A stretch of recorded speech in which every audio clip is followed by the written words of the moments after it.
Hi, my name is Eileen, and today I'll be talking about the domains of mind, which include the reason mind, body mind, emotion mind, and once you mix all of those together in a pot, it creates the wise mind. I created a painting, which I will show you in just a second, which is my interpretation of the different domains of mind, and how they all work in harmony to create the wise mind. Later on in the presentation, I'll also be talking about a situation in which I used my wise mind, but you will come to learn that I used my emotion mind, and that is when plans didn't go accordingly. And I will be talking about how that situation could have actually played out a lot differently had my wise mind been the most dominant one. So this is the painting I created. So over here, I had three separate colors to represent the three separate domains of mind. The yellow one here, just because it's the brighter color, was my reason mind. Over here, the blue I have representing the body mind. And here in the middle, it's substantially thicker than the rest of the trunk. And it's right smack in the middle because this for me was my emotion mind. I put this one in the middle because I personally use my emotion mind the most, or I feel like my emotion mind is usually the one to react the quickest. And all of these branches show that for some people, maybe their body mind is the one that's most dominant. For other people, maybe their reason mind are most dominant. In my opinion, they are very lucky. But in my personal life, this in the middle, the emotion mind, is the most dominant. But at the trunk here, you could see that it actually has all three colors of the trunk, which just represents that all three colors here work to create that wise mind like I was talking about earlier. Further at the roots here, I have the different colors which correspond with the trunk, and that just goes to show that all of these minds are somehow intertwined. I feel like even though the emotion mind might be the strongest mind that you have, you still have your body mind working and you still have your reason mind working. They just might not be as strong, and it works the same with any of the minds that you're talking about. So that was my interpretation of the domains of mind, how one could be dominant, but all of them do end up working together in harmony, which is why it is one big tree and not separate ones. So like I was talking about earlier, a situation in which I wish I used my wise mind is when things didn't go accordingly. So I had been planning my aunt's surprise birthday party at a restaurant for quite some time, and every detail has been smoothed out. All that was left to do was really just execute the plan. And so coming down to the day, me and my cousin were in charge of bringing out my aunt, pretending that it was just us hanging out that day, but then later on leading her to a restaurant where all the rest of our family would be waiting for her and eventually surprise her. My cousin canceled on me last minute. She ended up telling me that she was actually just going to meet me at the restaurant with the rest of the family, and told me to go ahead and make this first part of the plan happen without her. And that actually drew my plans back about half an hour, and it just wasn't a situation that I wanted to be in. And everything was planned and everything was perfect, and for it to just kind of go haywire at last minute really had my emotion mind working. I was really upset because it made me feel like all of my hard work just kind of went down the drain.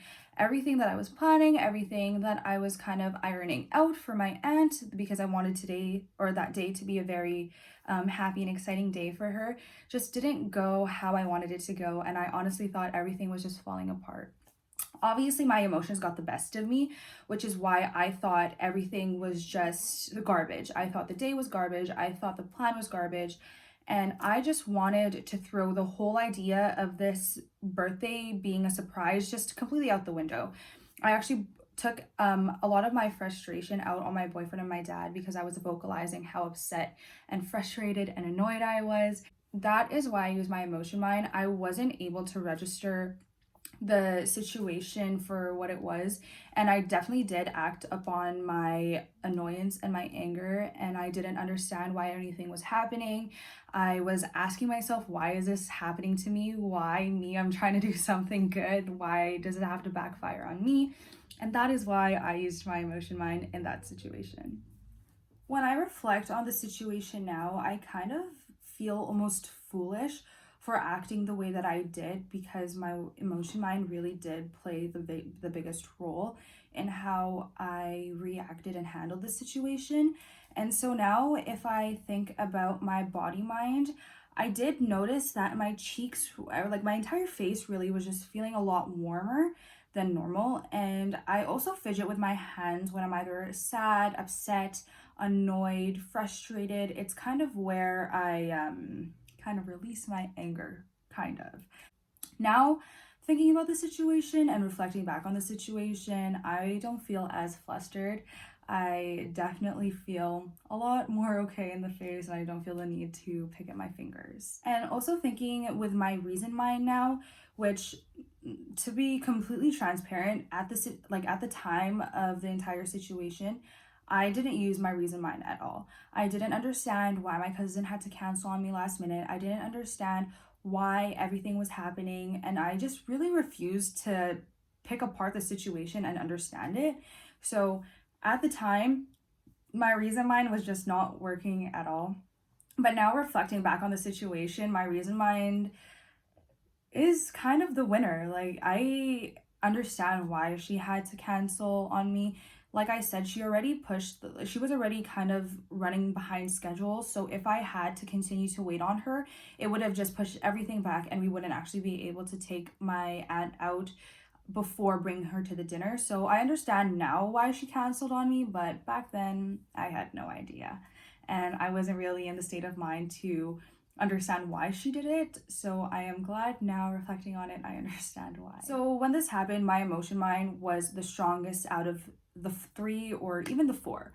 My emotion mind back then was buzzing. I was angry, I was upset, I was confused, I was annoyed, I was everything just mushed together in one big ball of blech. Now, reflecting back on the situation, my emotion mind is, I want to say, the most at ease. I don't feel any of those weird feelings, and I don't feel anything towards my cousin. I don't feel the need to take out any of my anger or frustration on my dad and my boyfriend. I did apologize, but now I feel a lot calmer, and my emotion mind is definitely a cleaner slate than it was back then. So now, building up to create my wise mind approach, it would have been really helpful if I paid attention to all the little steps that kind of cause a situation to be super big and kind of out of control. So if I just had listened to my body mind, my cheeks getting warm, me starting to fidget with my fingers, that could have honestly been the first indication to realizing that my emotion mind was overpowering the rest, and it's not okay when that happens.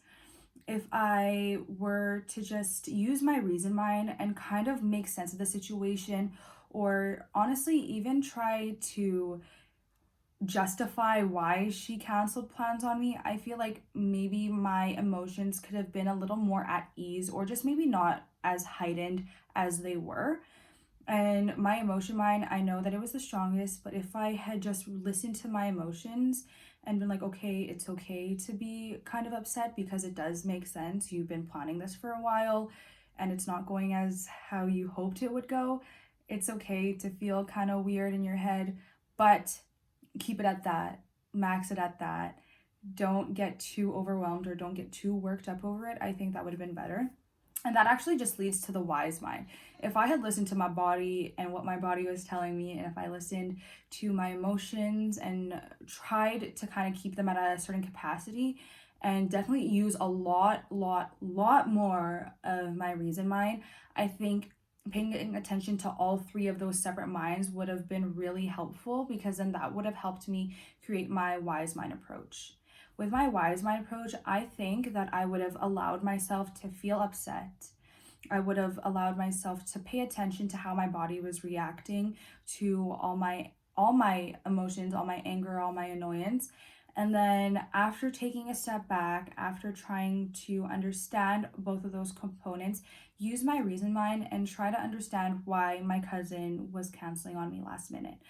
Had I taken a step back, had I taken a breather, had I taken that time to just be by myself and kind of run through the process in my head, I feel like my situation would have been a lot less stressful. And I really could have just, as a whole, enjoyed the day a little bit more, because that really did put a damper on my mood, which sucks. But had I used my wise mind, had I taken a step back, had I taken a breather, had I just kind of took things as they came and had I not been so quick to jump and act on my emotion mind, I definitely think the situation could have played out a lot differently. Building upon that, I actually think if I were to use my wise mind, everyone around me would have had a better experience of that day. I actually would feel really comfortable trying to use this wise mind approach in situations similar to this. I personally have troubles trying to accept and come to terms with changing plans after plans have been set into place. This has just bugged me almost all my life, but having them fall apart and having things not work out how I want them to be, I know that I could definitely get really in my head, and I could really start to tumble and spiral, because I just don't like it when plans don't go how I want them to be, or I don't like it when plans don't go how I expected them to be. So I definitely think that in the future, if I were to just take a step back and kind of take the situation for what it was and remind myself that it's not as bad as I'm making it out to be, then it'll definitely help me keep my emotions a lot calmer. It'll help my reason mind kind of be the one to be in the center rather than the emotion mind, like in my painting. And definitely my body mind, listening to those little cues will help me kind of direct how I want everything else to go. Because if I notice that I'm starting to play with my fingers, I already know that something internally is going to start happening soon. And I know that my emotions will start spewing out and spiraling, and that's not what I want to do. I'm actually really happy to admit that I've been trying to use my wise mind a lot more lately. I didn't realize until this course that I was using my wise mind, but I have been taking a step back from situations similar to this one and just observing the entire situation as a whole rather than getting so worked up about one factor of it and letting that lead my emotions and letting that lead how I handle the situation. And using this wise mind approach has really helped me keep my crazy emotions at bay and has helped me really just handle the situation a lot better, making for me to be a lot less stressed, the people around me a lot less stressed, and everyone's just happier, and I enjoy myself a lot more. I personally think that it's okay if one mind of yours is stronger than the rest, just how emotion mind for me is a lot stronger than the rest of the minds. But I think that it's really, really important to be aware of which mind of yours is the strongest. In a perfect world, everybody's strongest mind would be their wise mind, but it's okay if it's not. And I know that for a lot of people, it may not be the strongest mind. I just think that it's important to be aware of how beneficial it could be to just maybe even just be aware of your wise mind and just be aware that it's a thing that exists, so that situations in the future don't have to be so difficult, and so that everything could just be a lot more easy to handle. So that's it. I hope you enjoyed my presentation about the domains of mind, and I hope you learned a little bit about the emotion mind, wise mind, body mind, and how they all work in harmony to create the wise mind.